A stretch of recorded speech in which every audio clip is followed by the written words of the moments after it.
Hi, I'm Chris.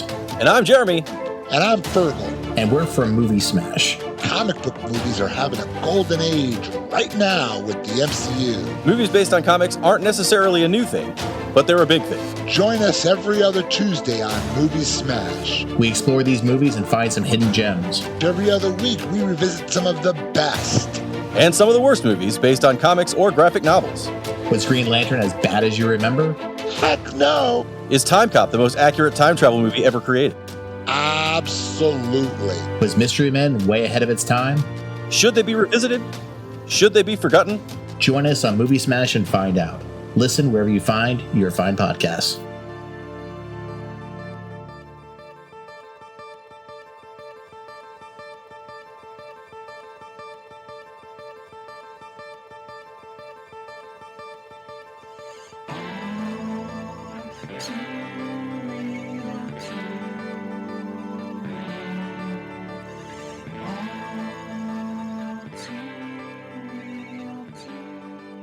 Okay, everybody, welcome to the latest episode of All Too Real 2. My name is Michael E. Cullen II, and with me, as always, is... Sesame, paper, and Carta. Paper. Yeah. Do you like paper? I do. Yes. Paper is a very useful thing. You can write on it. You can wipe your ass with it. You do a lot of things with paper. You can make paper airplanes and throw them around. Yeah. You can wrap like food in it, like wrappers, or not wrappers, as in like physical wrappers. Well, I guess they could use paper too. You could wrap you could put a wrapper in it, you know? Yeah. Yeah. It'd be a lot of paper, though, but you could. Yeah. Yes. You can wrap up a wrapper in paper. Yes. One Jay-Z to go, please. Something like that, Oh, God.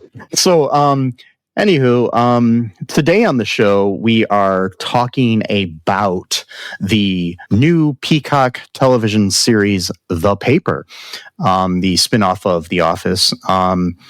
We've got a couple guests joining us, Brady Kesling from the Holy Toledo Podcast, and Cheryl Lightfoot from the American International Podcast. So here's our review. I'd like to welcome our guests here for this episode. Can you tell us a little bit about yourselves? We'll start with you, Cheryl. Hi, my name is Cheryl Lightfoot. I am a podcaster. I co-host with my partner, Jeff Markin, the American International Podcast, where we discuss a different American International Pictures movie every week. We've been doing it for about 2.5 years. I'm also a producer. Michael, you were a guest on the Pop Culture Junkie podcast. Yes. I don't host that one. I'm not in it, but I'm a producer along with Jeff. And that's also, we have a weekly episode there too. And that's been going since 2020. And I work in media. I'm currently working for a radio station group here in Phoenix, Arizona. But I worked in television in Toledo for 30 years. And then I came out here, did some more TV, and then transitioned over to radio. It's much better. And I write for the Pop Culture Junkie podcast, or the Pop Culture Junkie. I write for popculturejunkie.com. Okay, and Brady? I am Brady Kesling. I'm a podcaster as well, I guess. Not for nearly as long as you guys, though. Ours is pretty new. We've only got like 5 or 6 episodes. It's the Holy Toledo Podcast with my partner, Tom Stamos, that we do. And we talk about things in Toledo. We talk about, actually, quite a variety of things. Getting ready to do an episode, for example, about the film that they shot here in Toledo, which will be fun because we were both involved behind the scenes. I did work at a TV station when I was a kid, when I was like 18 years old, but I've been out of media for quite a while, other than as a filmmaker. So I consider myself an independent filmmaker and a writer. That's kind of my quick byline for you, Michael. Thanks. Yeah. Brady and I were both in the movie Eeny Meeny behind the scenes. Oh, I love that Brady movie. Briefly.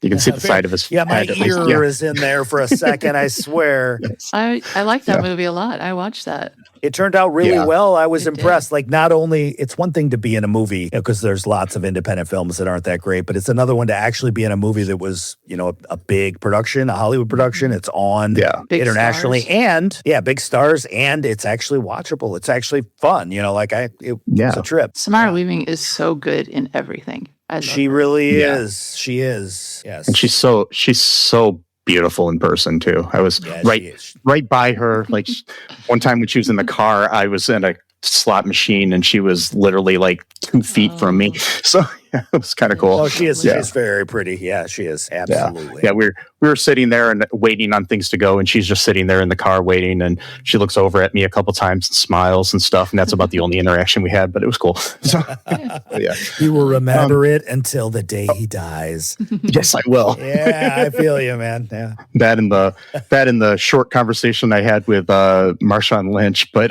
Yeah. Oh, he's There great you too. go. Yeah. yeah. But yeah, anyways, yeah, check that out. Eeny Meeny, that's on Hulu currently. Today we're talking about something else that was shot in Toledo, and we're talking about another project that involved Film Toledo, the local Toledo Film Commission, with helping out with like props and other things, and kind of the flair of Toledo to be added to the show.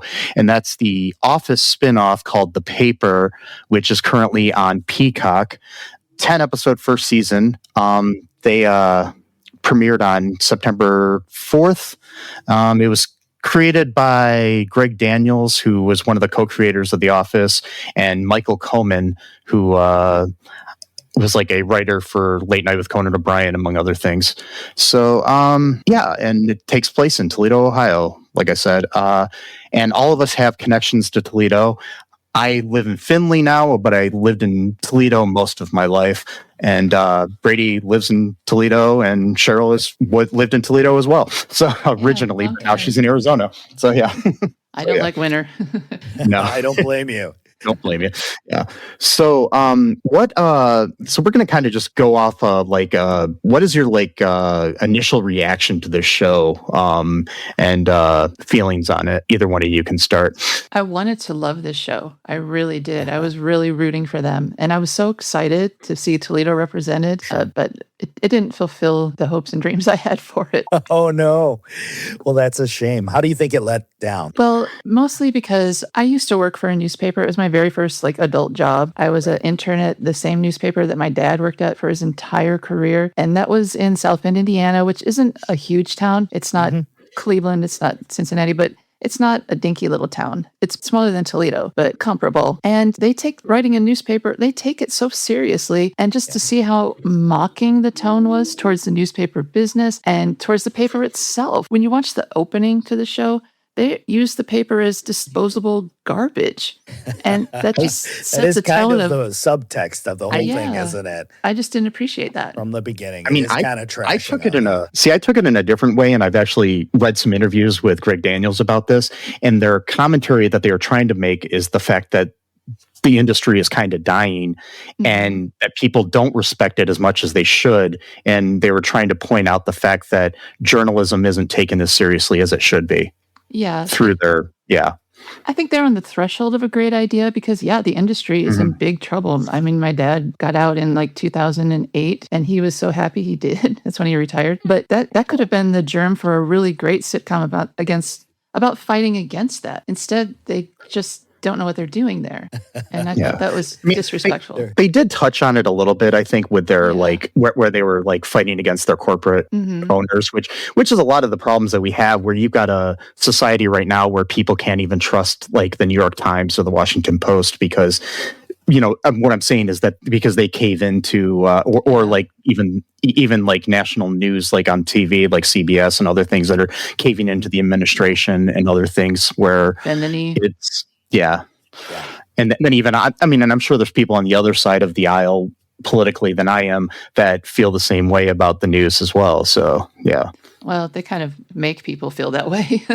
I feel like we basically have two different parallel universes going on. I've been I'm a hospice nurse by trade, and I've been in houses with different political leanings than mine. And what's happening on their television is not what's happening on my television. These are two completely different universes. Like we've split off into a multiverse or something. Oh, yeah. Addressing that in the show would have been really interesting. And maybe them competing against another newspaper in Toledo or the network news, the local news. On TV. They could have I did find it to do. Yeah.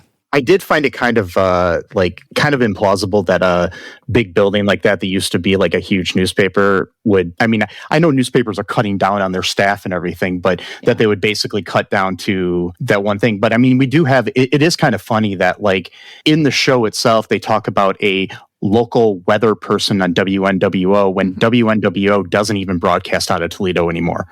No, and they called it Channel 5. WNWO. Oh no, that was later. I think that they called it Channel 5 because I think that was a different station because that didn't have the NBC logo attached to it. But they had WNWO up on the background screen when they were when Nicole was on that talk show. I worked for Channel 5. Channel 5 was a thing, and that's where I worked. And it was a CW affiliate before that, WB, before that Independent. So and I was offended. It's currently attached to 13 now too. So because they changed it from 5 to 13. I knew people that worked there too. So I did some stuff with them, not directly, but helped out people with some video work at that was like my whole 5 life and stuff. 20 some years, and I did some stuff.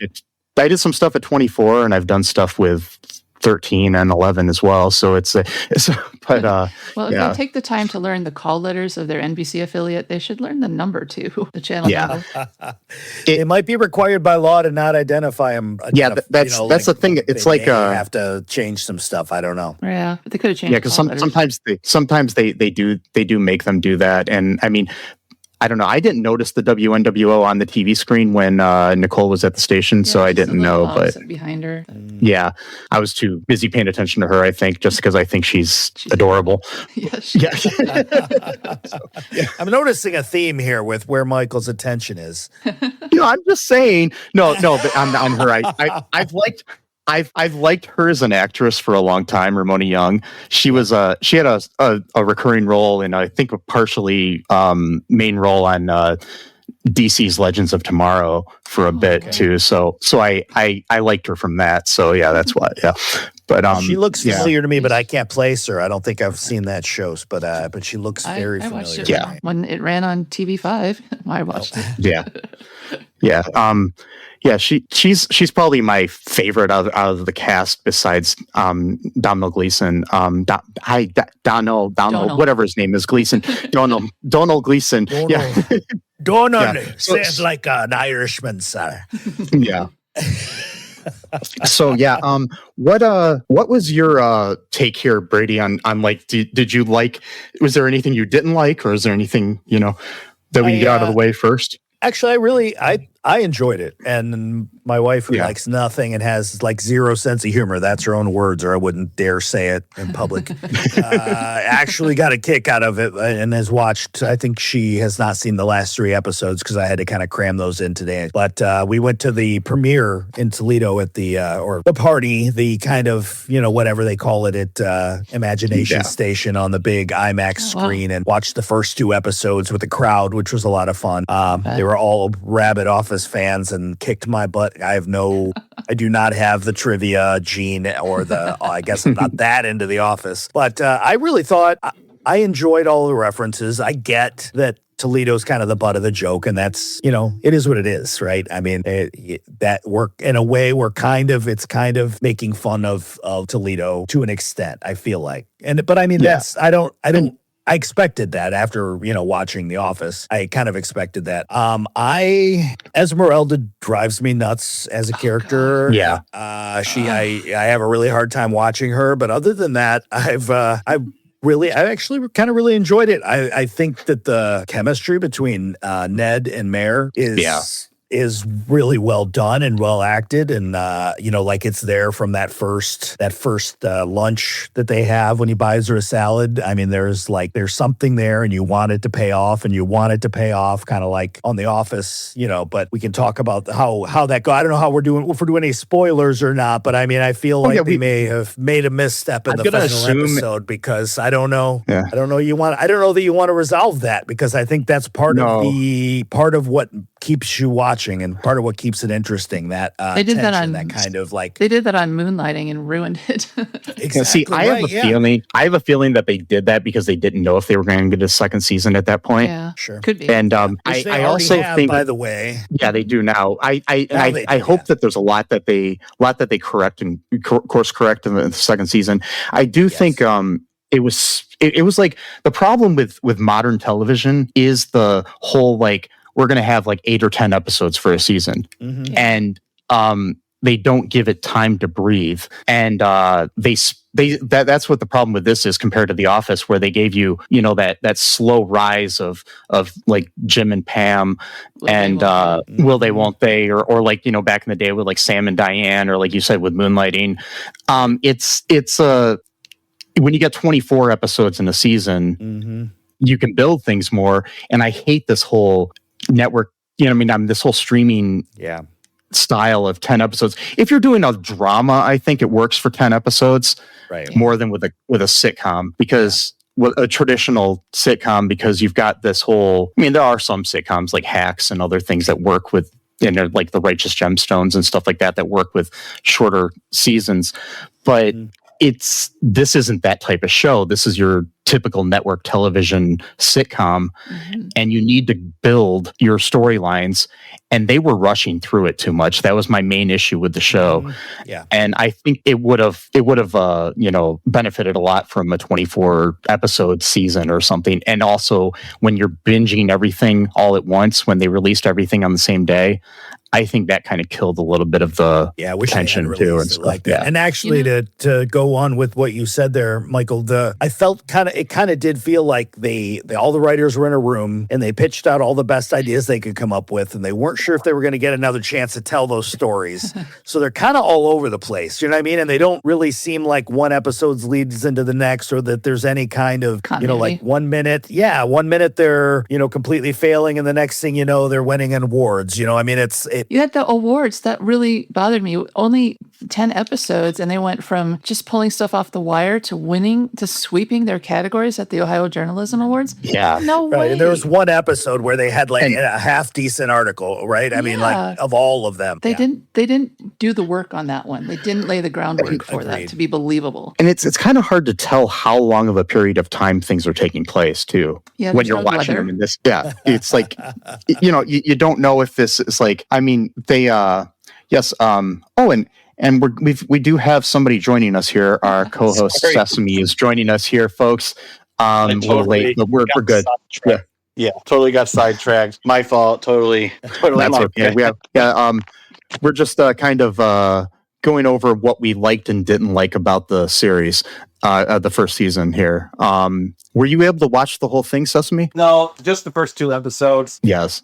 So hopefully we don't spoil anything for you here, but we might talk about some things that happen. Yeah. Go ahead, Cheryl. I saw one of the characters wearing a Santa Claus suit. I don't know if you remember that they were handing out the toilet paper that tasted like peppermint or whatever. And I thought, are they trying to say this is winter in Toledo? Because everyone's wearing like normal street clothes, no coats or anything. What are they going to do? I don't know. If they go to season 2, are they going to make it all happen in the summer, spring and summer? See, I don't know if that was supposed to be December or what, because I don't think it was. It was. Yeah, I think it was just the person wearing the suit was right. I was just scared that they were just trying to show Ken as being completely off, probably. See, because he's giving you the gift of toilet paper on a cone. Congratulations. See, that's my main thing with Ken and what's her name? Esmeralda. I don't think you need both of them. I don't think you need Esmeralda. I thought she was the most annoying sitcom character I have ever seen. And that's sad. I began to like her as it went on, but like I said, if they would have given her, but she's way too over the top for this show. And I know that in The Office, for example, you did have like Dwight Schrute, who was kind of over the top, but in his own subtle. But the thing is, the thing with the way Rainn Wilson played that character, it still was kind of believable that he would actually exist in the world. And he was sympathetic at times too. Yeah, obviously, had more time to look at his character than we've had with Esmeralda. Yeah, and maybe in the second season they'll tone her down a little, or I hope so, or she leaves or something. I don't know. She's not a bad actress, and the character works, but it's more like her character seems more like something from a like 3 camera setup sitcom, like from the 90s or something, not like she's like the Fran Drescher of this show. And not something that gets like a third of the screen time. I agree. I think Ken is a better villain he's a better foil. If you're gonna have somebody who's the bad guy, I think Ken's probably. I wouldn't be intimidated by Esmeralda at all. I don't think. Yeah, and I mean, she did have some good lines. I do like in the pilot where she says, "Don't be so self-defecating." Yes, that was made me definitely laugh. quotable. Yeah, Yeah, but Tim Key is really good as Ken. yes, And he's only like a year. He's only like a year older than me, which kind of really it's just weird to me to think because he seems older. So I loved Alan Havey as the big boss. He's on this talk show on Comedy Central when it first came out, and he's really funny, and he's really good in this. I've been a fan of his for years. He's a great stand-up comic too, so it's good. And he did play a role on The Office, which is interesting that they have him play in a different character here because I forgot, he was in 2 episodes as the father of a girl that Dwight was supposed to get married to. Oh, okay. Yeah, like a farmer. Yeah. I want more of him and less of Esmeralda for season 2. Me too. And his character was really good. I mean, he's very sympathetic. He's very well written. It was a good character. Yeah. Yeah, I feel like the smaller roles were actually better than some of the. I mean, the 2 main leads as far as Mayor and Ned, I think were pretty awesome. But like the Nicole and Detrick and Adam and Travis, those guys are all kind of like I kind of wanted to know more about them, like the weird little kind of maybe not so neurotypical part of the office. Yeah. Like what are they doing? What's what's going on with them? Alex Edelman is pretty funny. He's a good stand-up as well, and his character is just quirky and in another way that's believable as well, as opposed to like Esmeralda, that's quirky and in an over the top, annoying way. But yeah, he's is he the one that's? Sorry, go ahead. Is he the one that's supposed to be the quote unquote poor religious person? Or is that am I? He's the one that he's got like a bunch of kids and I don't know if because well, there's this line in episode 2 because that's as far as I got in the show, but where they're going to the park looking for a story, and then the guy's like, "Well, we could take you back to the station, right?" It's like, dude, you're not a cop. Oh yeah, what are you talking about? Oh yeah, that was pretty funny when they were when the dogging thing was going on. Yeah. Oh yeah, the dogging. To me, that shows how they fundamentally don't understand how news gathering works. And but these people aren't supposed to. So in fairness, there's nobody there who. I mean, they do put out a paper still, and people buy it. So nobody. It's that part's not believable at all. But there's all over the walls. There are newspaper front pages from the glory days of the paper, and they don't know how to read those. I don't know. I mean, I think that's kind of what they were going for, though, is the fact that this is kind of what they should have done with the show in a way if they're going to do the paper thing. I know they had to try to kind of connect it to Dunder Mifflin, where Dunder Mifflin got bought out, and then you have this other company and stuff, but I think it would have been better to have it be like a startup, smaller newspaper like the City Paper or the Free Press that we have in Toledo, as opposed to a Blade substitute. Yeah, and because I mean, the Blade has its issues. I mean, don't get me started on the Block family. Oh my God, I wondered if the stacks were supposed to be like the blocks of Block. I mean, I think so. It was like John Stock and then John Block, so it's like But they were nothing like. I've met both Alan and John Robinson Block, and they were nothing like that. They are nowhere as weird as they are. Yeah. So I had a question. Oh, go ahead, sir.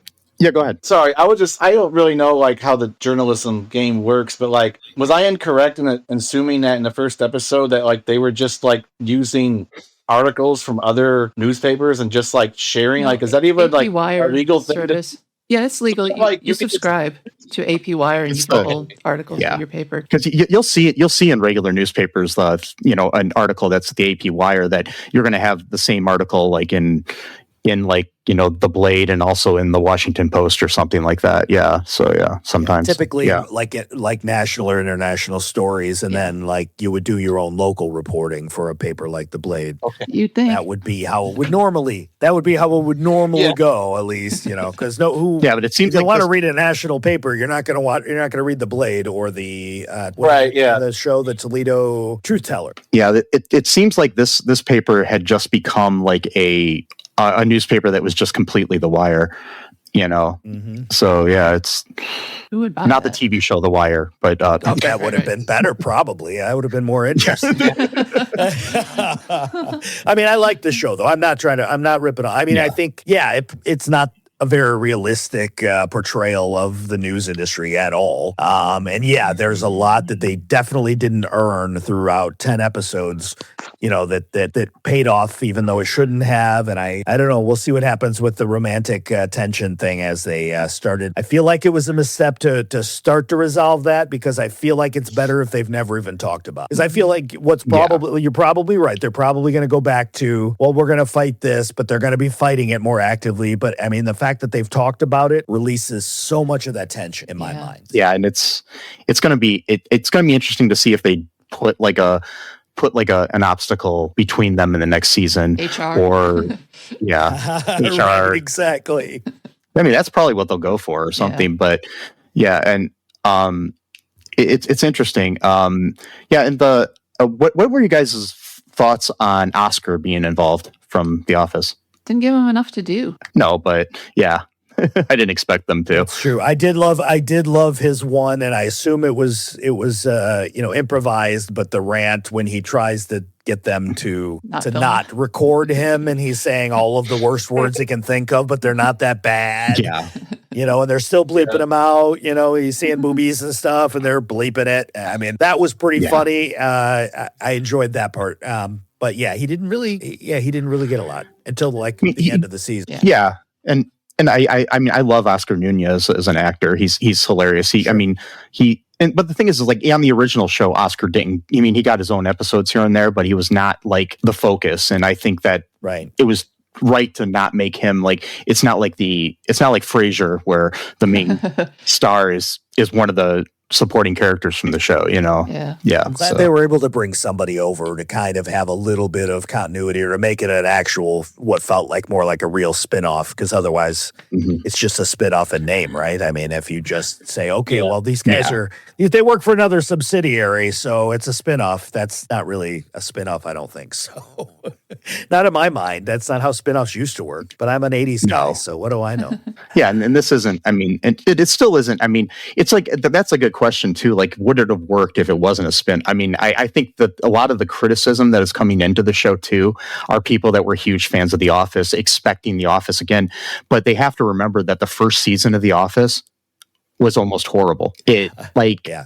There were when you compare it to the British version. I mean, if you're talking about, are you talking about the American one? Yeah, the American Office. The first season, those first 6 episodes that they had the first season of The Office American Office were really, they hadn't found their footing, and that's why I'm hoping this show does find its footing. The same thing with Parks and Rec and other shows of that nature. I mean, even other shows that lasted. That kind of there's very few shows that have like a perfect pilot. And I do think that this season was better than the first season of The Office. I will give them that, I think. So, yeah, that's my feeling. Hopefully they learned from the experience of the other one. I mean, part of it is just gelling as a cast, I would think. Because, I mean, I assume, based on The Office, that there's at least some degree of making this stuff up. That it's not, they have the scene and they have the words, but there's also a lot of improv going on. I mean, that's like one of the hallmarks of the way The Office was produced, I think. But you had Steve Carell and,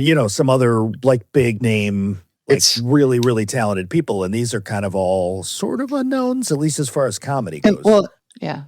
In the, I mean, when The Office came out, most of those people were unknown too. So it's, Steve Carell was known from The Daily Show and stuff like that. And I mean, Rainn Wilson was kind of known, but not really. But almost everybody else was kind of an unknown. Yeah, Rainn Wilson is still only kind of known, I think. I mean, if you mentioned Rainn Wilson's name, they don't have any idea who you're talking about. I know who he is. I follow him, and I find him entertaining. But not everybody. I do too. I'm the same religion as him, so I've talked to him before. So I do. Oh, but I'm Baha'i, and so is he. So it's but that was only years ago, like on MySpace that I talked to him. So MySpace, you're dating yourself. So was he in your top 5? Oh, I just dated myself. Or top 8.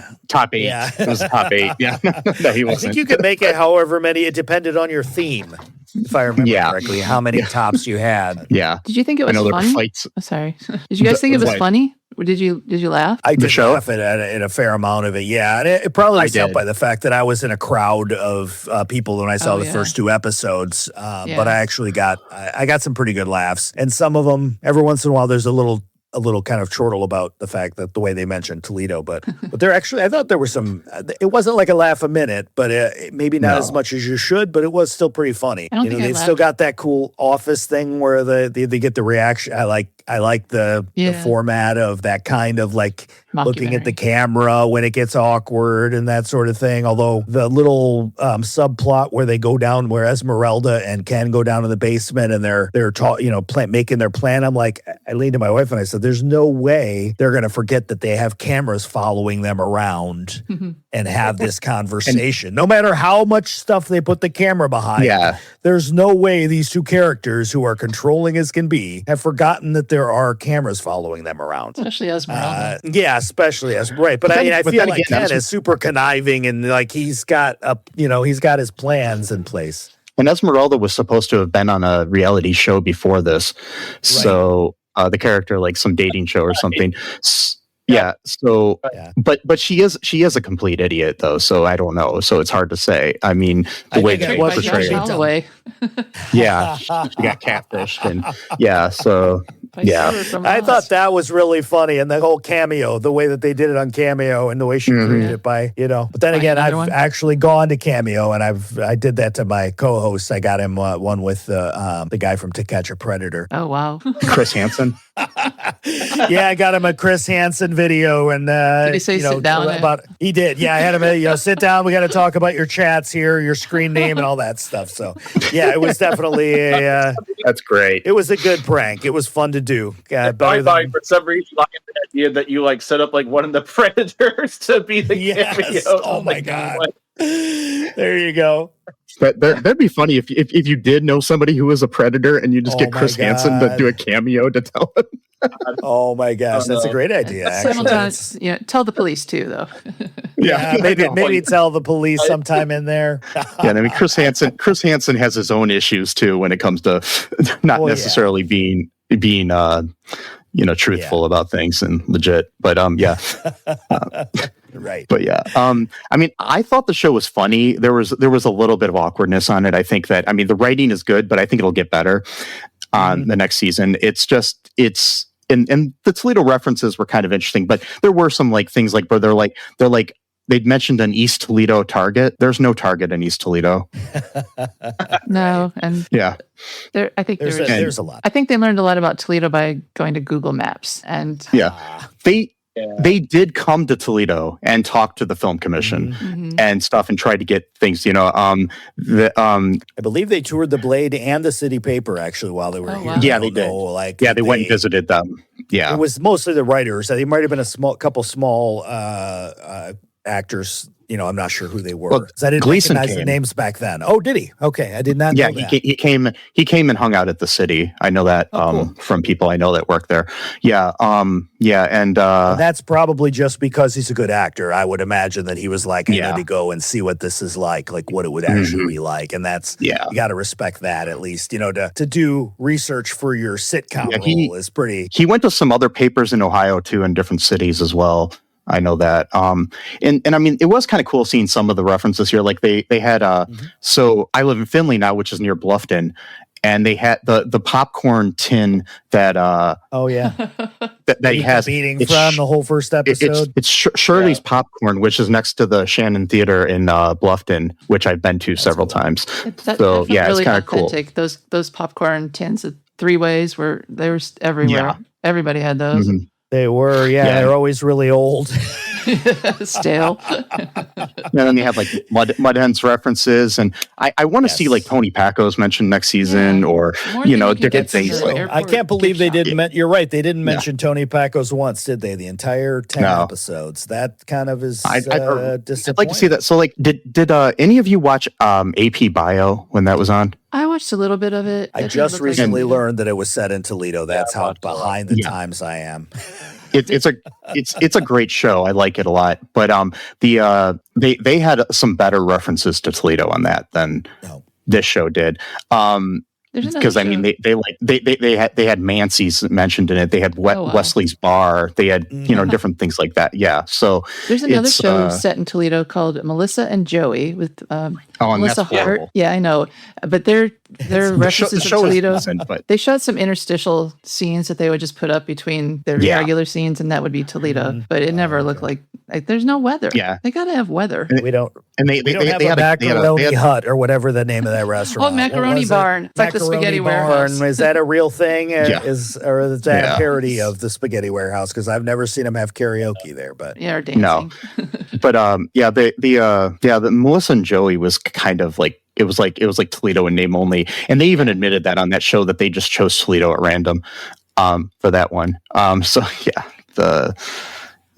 think my favorite part of this show is seeing the Toledo Loves Love mural. Because I lived in the Old West End for 25 years. That's where I live. Crazy. Oh, okay. cool. I lived on Robinwood. I am on Robinwood right now. I'm in the attic on a 2300 block of Robinwood right now. Oh, wow. Yeah. And I love that neighborhood. It was the best, just the best. And it is. So just seeing that thing that I drove by for every anybody day. who doesn't know, it's a very artistic kind of open community. Old, the largest grouping of authentic Victorian houses still standing in the world, I think. Mm-hmm. Some in varying degrees of fixed and not. But such a cool bunch of people around here. Yeah. And that Adam Street mural that says Toledo Loves Love is right up the street across from or just past Manhattan from here, which is and Brady has a restaurant. very beautiful house in the Old West End. Yeah, I was there a couple weeks ago. So yeah, we hosted a small eeny meeny screening for some of the extras and stuff because I thought it'd be so much cooler to sit down with a bunch of people and say, "There you are, there I am," than to just do it by myself. Yeah, definitely. Yeah, when you start it turned out to only be my ear. Yeah, when I was sitting by myself, being like, there I am, and there's nobody next to me, and it's really just sad. Yeah. Sounds like a scene from the next episode of The Paper. Yeah. There I am. Did you see me? Yeah, I did. Yeah. Oh boy, yeah. But like what was your I know that we're talking about negatives here, but what was your and some of the things, what was your who's your favorite character on the show? Mare. Anybody? Yeah.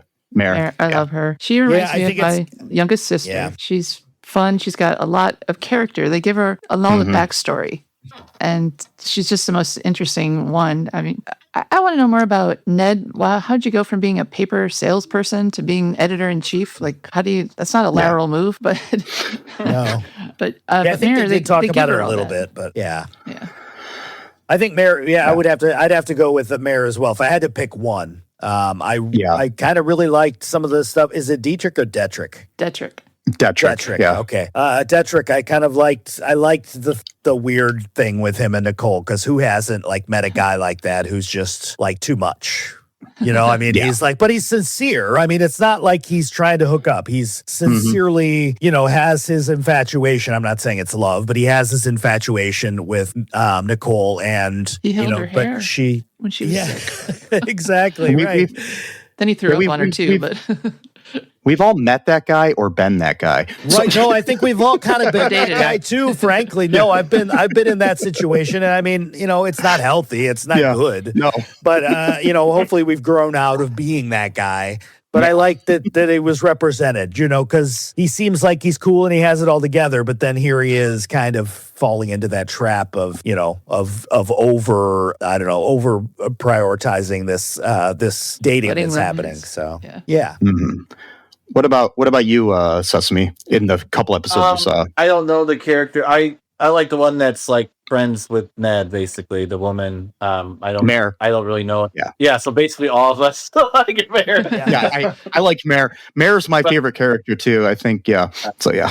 I kind of feel like the show is pretty much just to make you fall for Mare. In a way. You know what I mean? I think they kind of show Ned as the main character, but I feel like it's all about making Mare be likable and be like, I don't know. She's the most realistic character. She's realistic. Yeah. She's got depth. She's got, she's well portrayed.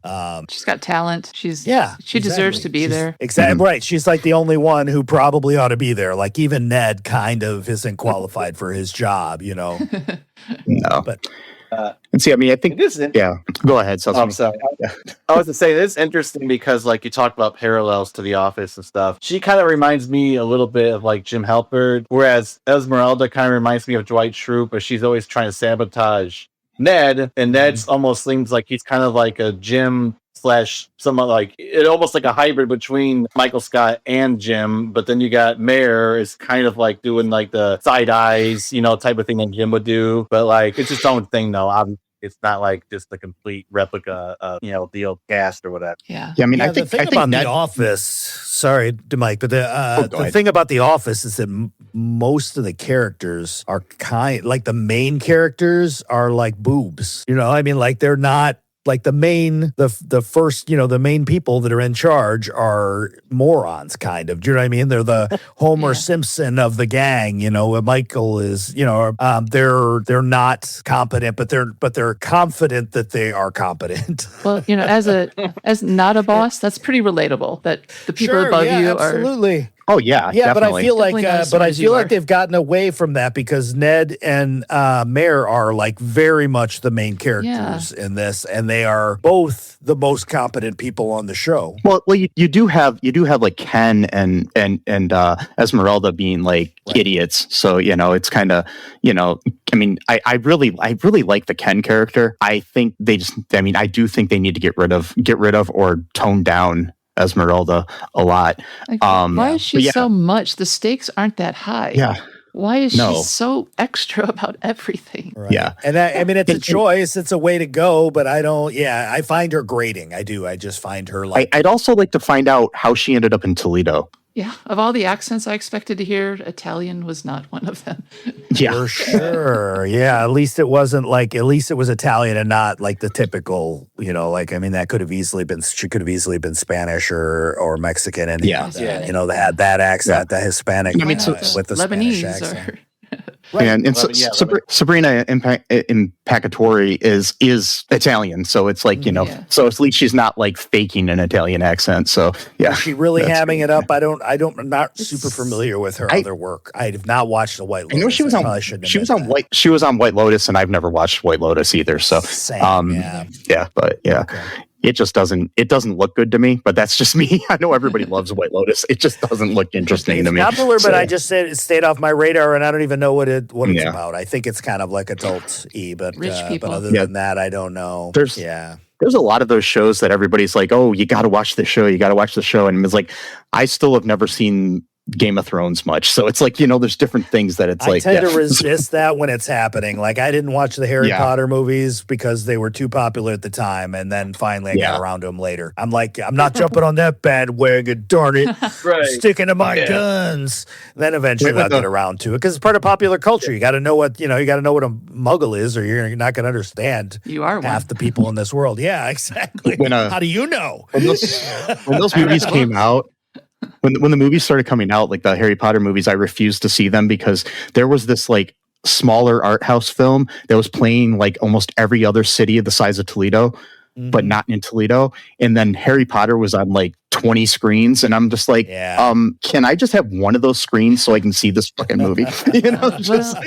My son was the age to love Harry Potter. He dressed as him for Halloween for 2 years running. So I just went with my kids. We read the books together. It was a mom thing. So I wouldn't have otherwise. But I did watch Game. And that's another thing that's sadly been ruined by the author, unfortunately. But that's. He doesn't like him anymore. No kidding. Jeez. Yeah. We'll just leave that right there, right? I'm not gonna support a transphobe. But anyway, so But yeah, Yep. As far as we know, none of the creators of this show are transphobic. So, there's that. Fingers crossed. There was one. Right.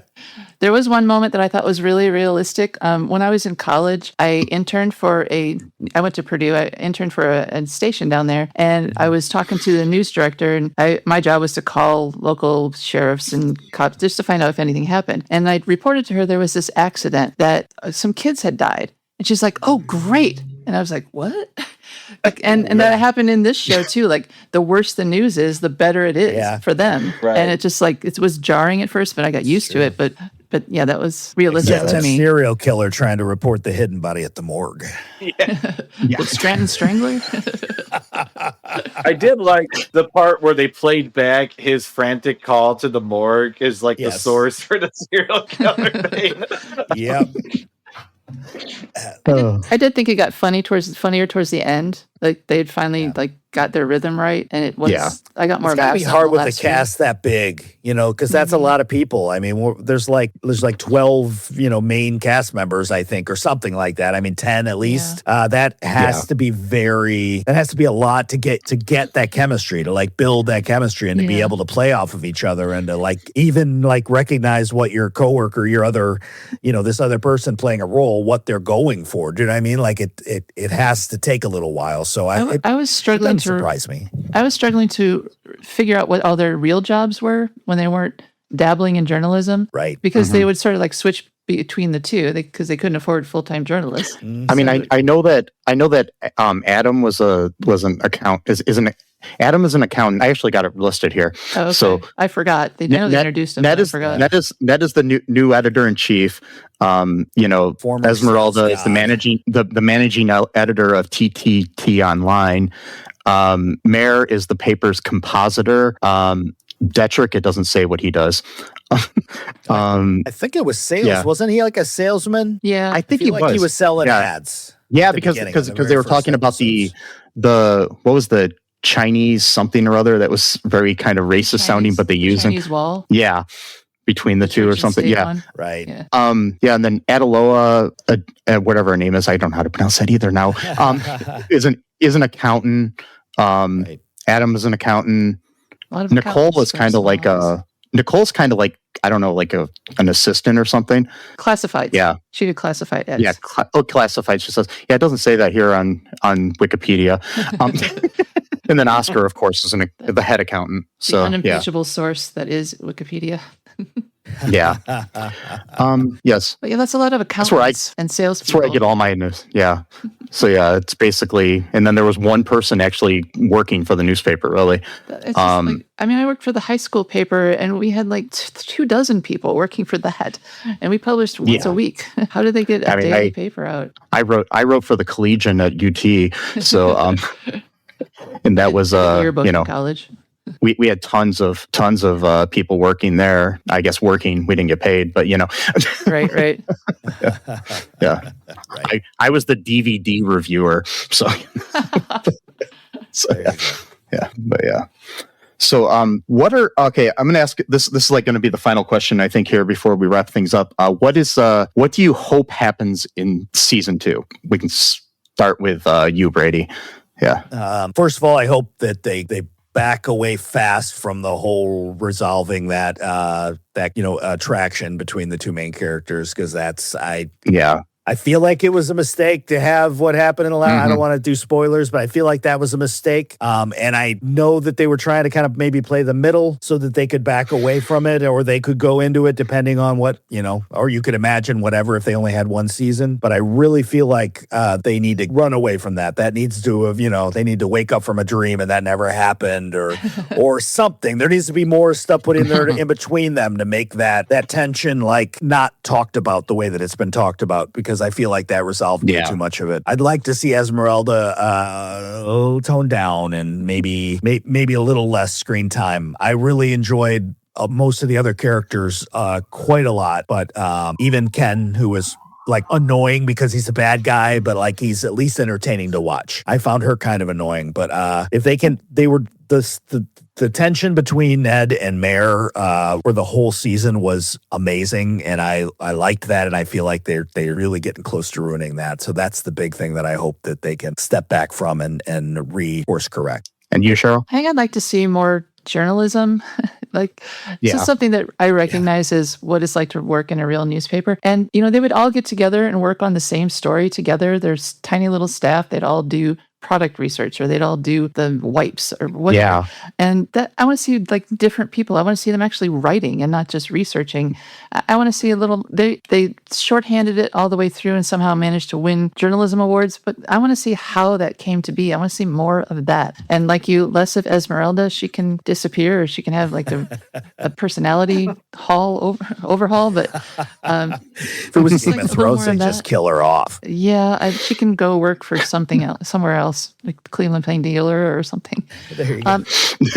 And then I just would like to see more Toledo, like real Toledo. Yeah. Maybe they could come out there and shoot at the Valentine, or I don't know, any landmark that's recognizable to us. I'd like to see them. I'd like to see them come and film at like a Mud Hen game or something. That would be. They mentioned them enough. Like on AP Bio, they came to a walleye game and and filmed. So that'd be cool to see. Yeah. Yeah. What about you, Sesame? I know you only saw 2 episodes, but Yeah, I mean, I don't really have enough to. I mean, I would like to see him go to Rudy's Hot Dog because Tony Pacos. Toledo. yeah. So we were saying Tony Pacos earlier. So yeah, I think one of those 2 would be cool. Yeah. Or some other like landmarks. Go to the art museum or do something. I mean, they did that on AP Bio. They went to the art museum. They went to the Maumee Indoor Theater. They went to the walleye game, different things like that for an episode. We'd just come to Toledo and film some things. Go to Old West End Festival. Yeah. Come to something so Brady and I can be extras. My ear's gonna get an agent if I keep this stuff up, man. I'm gonna be very famous. This one ear right here, that's the one. Oh, I've seen that. Yeah. It's the most famous ear in Eenie Meenie. Right. Probably like the 500th favorite, most famous, but thank you for that. Yeah, I'd just like to see some of the same things you guys are saying, like more Toledo. I'd like to see some of the other characters more fleshed out too, but I mean, I don't want to see more of Esmeralda, but I really want to figure out why she's in Toledo. Right. It just doesn't make sense. Maybe maybe Ice could just. Was there a bad relationship or letter there? So, yeah. We shouldn't talk politics. My bad. No, that's fine. We talk politics on this show way too much, but it's good.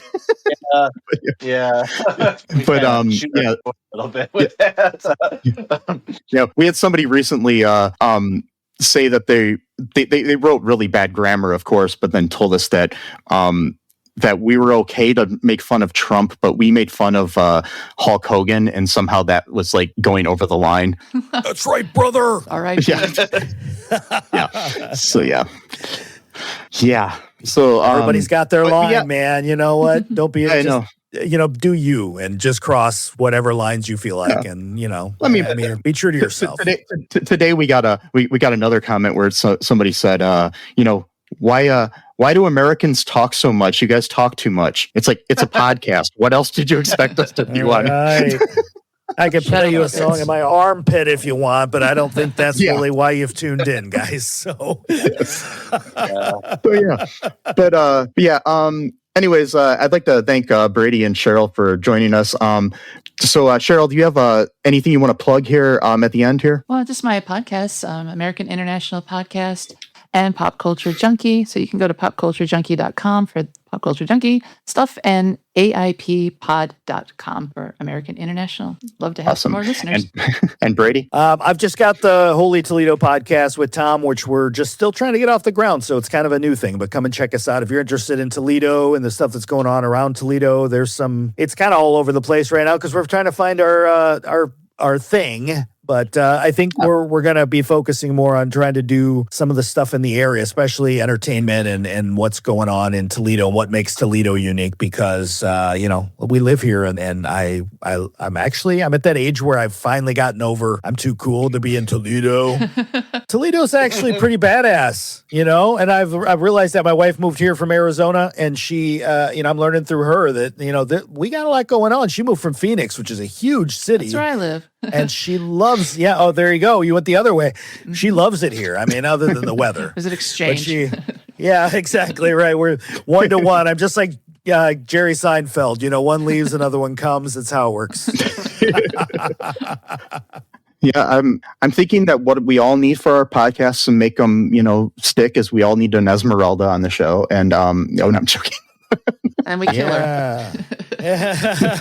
So, anyways, thank you guys. Thanks for having me. Yeah, thank you very much. Problem. This was fun. Okay, that was our review there with our guests, Cheryl Lightfoot and Brady Kesling. Good show. I recommend checking out The Paper on Peacock. All 10 episodes of the first season are on there. Anything else you want to say about it here before we wrap things up, Sesame? No, it was really fun. I had a good time talking to them. I think that I have a lot of good insights into the show and pop culture in general. Yeah. I agree. Folks, if you could just do us a favor, and here's something you can do online. It doesn't involve paper at all. Go to all2real2.com and check out all of our links there. We have a link to our TeePublic where you can buy some shirts, or things on paper. I guess you can get like posters and stuff there too. So you could do that. You could also go to our Patreon and help support the show there. Patreon. Yeah. Paper tree. See, and paper comes from trees. Yeah, it does. So it makes sense somehow, right? Kind of. Yeah. Not really at all. But anyways, folks, check out that. Also, be sure to follow us on all of our social media. We got links on there to that as well. Check out the podcasts of our guests, the American International Podcast and Holy Toledo Podcast. There'll be links to that in the show notes. Also, just be good. There's like a cop car outside here where I'm recording, so that's kind of interesting, making some kind of weird noises. So that's cool. You never know when you're recording in your apartment and weird things happen. It was making a weird noise like "Ow!" So I thought it was a wolf at first, but no, it sounds like a car of some sort. So anywho, folks. Just remember that trans lives are human lives. No human is illegal. Free Palestine. Fuck the oligarchy. Yeah. Support journalism. That's a good thing too. You can do support journalism. Support local journalism. Support free independent journalism as well. That's actually some important things you can do right now is to support actual real journalism. Yeah. There's a reason why Superman became a journalist, because that's not by accident. That's to show how important real news and journalism is. Yeah.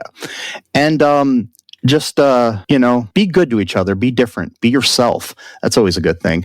And just remember that I love you. I think our guests probably love you. Probably. Sesame loves you, right, Sesame? I always love them. Yes. And until next time, bye-bye. Thanks for listening to All Too Real 2 Podcast, a Cullen Park production. Produced and edited by Michael E. Cullen II. Music by Matthew Hawes. Subscribe and share the show. Visit us at cullenpark.com.